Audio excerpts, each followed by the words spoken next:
നിലയെയും വിശ്വതിനെയും സ്വീകരിക്കാൻ അവന്റെ വീട്ടുകാർ എല്ലാവരും തന്നെ വീട്ടിലുണ്ടായിരുന്നു. നീലിമയും ജിതിനും അമ്മമ്മയും അച്യുതനും ഷീജയുമാണ് നിലയെ കൊണ്ടുവിടാൻ വന്നത്. വാ വാ, ഇനി സ്വന്തം വീടാണ്, ഒരു മടിയും വിചാരിക്കണ്ട, കേറിപ്പോരെ. ഷീജ ചേച്ചി, മോളെ വാ, കേറി വാ. കാലിൽ ഇറങ്ങി അകത്തേക്ക് കയറാൻ വിശ്വത്തിനെ തിരിഞ്ഞു നോക്കിയ നിലയെ ബിന്ദു കയ്യിൽ പിടിച്ച് അകത്തേക്ക് വിളിച്ചു. ഒപ്പം ഷീജയെയും നീലിമയെയും. അമ്മമ്മ വനജയുടെ കൈ പിടിച്ച് ആദ്യമേ അകത്തേക്ക് കയറിപ്പോയിരുന്നു. ജിതിനും വിശ്വത്തും പ്രജിനും പ്രസന്നനും കൂടി കൊണ്ടുവന്ന പലഹാരങ്ങളൊക്കെ എടുത്തു വയ്ക്കുകയാണ്. ഇത് കുറെ ഉണ്ടല്ലോ അച്യുതാ, ഇതിന്റെയൊക്കെ ആവശ്യം എന്താ? സിറ്റ് ഔട്ട് നിറഞ്ഞു അകത്തേക്ക് കയറ്റി വയ്ക്കുന്ന ബോക്സുകൾ കണ്ട് വിജയൻ വല്ലായ്മയോടെ ചോദിച്ചു. ഇതൊക്കെ ഒരു സന്തോഷമല്ലേ? ആർഭാടം കാണിക്കലല്ല, അത് മനസ്സ് നിറഞ്ഞു ചെയ്യുന്ന പ്രവൃത്തിയാണെന്ന് അറിയാവുന്നതുകൊണ്ട് പിന്നെ അതേക്കുറിച്ച് വിജയൻ ഒന്നും സംസാരിക്കാൻ പോയില്ല.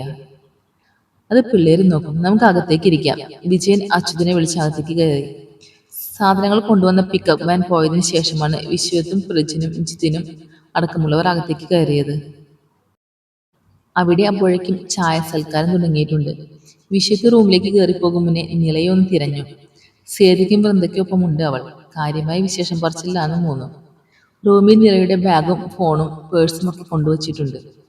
അവിടെ ആകെ അവളുടെ ഒരു മണം ഫീൽ ചെയ്തു അവന്.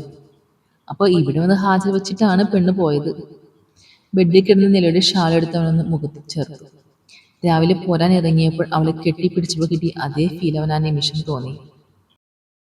എല്ലാവരും ഉള്ളതുകൊണ്ട് സമയം കളയാതെ വേഗം വേഷം മാറി അവൻ പുറത്തേക്ക് വന്നു.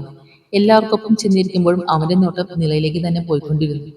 വന്നവർക്ക് നല്ലൊരു ഊണ് കൂടി ഒരുക്കുന്നു വിശ്വത്തിന്റെ കുടുംബം. ഊണയ്ക്ക് കഴിഞ്ഞു അധികം വൈകാൻ നിൽക്കാതെ അച്യുതനും കുടുംബവും പോകാൻ തുടങ്ങി. നിലയുടെ മുന്നിൽ വെച്ച് കണ്ണു നിറക്കില്ലെന്ന് നീലിമയും ജിതിനും മുന്നേ ഉറപ്പിച്ച കാര്യമാണ്. പോട്ടെ, രണ്ടാളും സന്തോഷമായിരിക്കണം. അമ്മമ്മ രണ്ടാളെയും ഒരുപോലെ ചേർത്ത് പിടിച്ച് യാത്ര പറഞ്ഞു. നീലിമയ്ക്ക് പേടിയായിരുന്നു, അവളോട് ഒരു വാക്കും മിണ്ടിയാൽ താൻ കരഞ്ഞു പോകുമോ എന്ന്. നിലയെ ഒന്ന് കെട്ടിപ്പിടിച്ച് തോളും തട്ടി നീലിമ വേഗം കാറിലേക്ക് കയറിയിരുന്നു. ഷീജയും അവളെ ഒന്ന് കെട്ടിപ്പിടിച്ച് എല്ലാവരും യാത്ര പറഞ്ഞു. നിങ്ങൾ തിങ്കളാഴ്ച അങ്ങ് എത്തില്ലേ? ഹോട്ടലിൽ ഇടയ്ക്ക് ഞാനോ അച്ഛനോ പോയി നോക്കിക്കോളാട്ടോ, നീ അതൊക്കെ ടെൻഷൻ വെക്കണ്ട. ജിതിൻ നിലയുടെ നീണ്ടു കിടന്ന മുടിയിൽ ഒന്ന് വിരൽ കടത്തി കുടഞ്ഞിട്ട് മുഖത്ത് നോക്കാതെ ഒരു യാത്ര പറച്ചിൽ നടത്തി. നില അവന്റെ കയ്യിൽ ഇരുന്ന് ഉറക്കം പിടിച്ച കുഞ്ഞിന് ഒരു ഉമ്മ നൽകി അവളും അവനെ നോക്കാതെ തന്നെ ഒന്ന് മൂളി. അച്യുതൻ എല്ലാവരും ഒന്നുകൂടെ യാത്ര പറഞ്ഞ് ഡ്രൈവിംഗ് സീറ്റിലേക്ക് ഇരുന്നപ്പോൾ ജിതിൻ മോനുമായി കോ ഡ്രൈവിംഗ് സീറ്റിലേക്ക് കയറി. ആ കാറങ്ങ് ഗേറ്റ് കടന്ന് പോകുന്നത് നോക്കി നിന്ന നിലയുടെ തോളിൽ വിശ്വത്ത് കൈവന്ന് ചുറ്റി. നില അവന്റെ കയ്യിൽ പിടിച്ച് പിന്നിലേക്ക് നോക്കി. എല്ലാവരും അകത്തേക്ക് കയറി പോയിട്ടുണ്ട്. നമുക്ക് നാളെ ഒരു യാത്ര പോയാലോ? അവളെ വേറെ ചിന്തകളിലേക്ക് സഞ്ചരിക്കാൻ വിടാതെ അവ തിരക്കി. നാളെ എങ്ങോട്ട്? നാളെ പ്രജിനും സേതിയും പോകുമ്പോൾ ആ കൂടെ അങ്ങ് നമുക്കും പോകാനേ. നീ പോയിട്ടില്ലല്ലോ അവിടെ? ഹിൽ സ്റ്റേഷനാണ്, 2 ദിവസം ഒന്ന് കറങ്ങി കാണാനുള്ളതുണ്ട് അവിടെ. ഞാൻ റെഡി, അവൾ നല്ല താല്പര്യത്തോടെ തന്നെ പറഞ്ഞു. വൈകിട്ടോടെ ശ്വേതയും സേതുവും പോവാനിറങ്ങി. ശരത്തും ആതിരയും പിള്ളേരും റിസപ്ഷൻ കഴിഞ്ഞു അന്ന് തന്നെ പോയിരുന്നു. പ്രജിനും വിശ്വത്തുമാണ് അവരെ സ്റ്റാൻഡിൽ നിന്ന് ബസ് കയറ്റിവിടാൻ പോയത്. സേതിയും വൃന്ദയും ഉള്ളതുകൊണ്ട് നിലയ്ക്ക് വേറെ ബുദ്ധിമുട്ടൊന്നും തോന്നിയില്ല അവിടെ.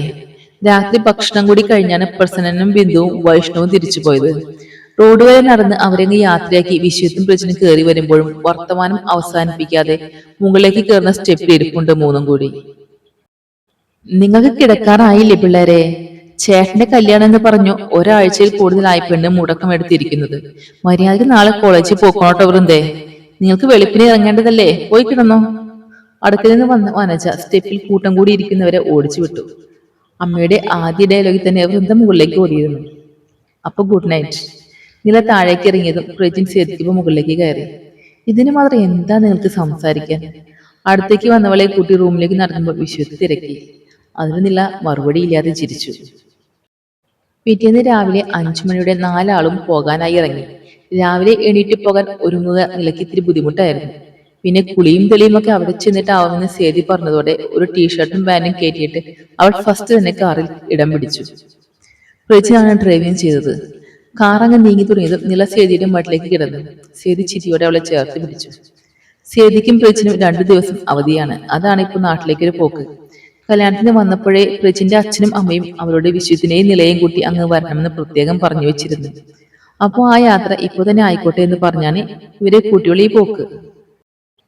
തണുപ്പ് നല്ലോണം അരിച്ചു കയറി തുടങ്ങിയപ്പോഴാണ് നില കണ്ണു തുറന്നത്.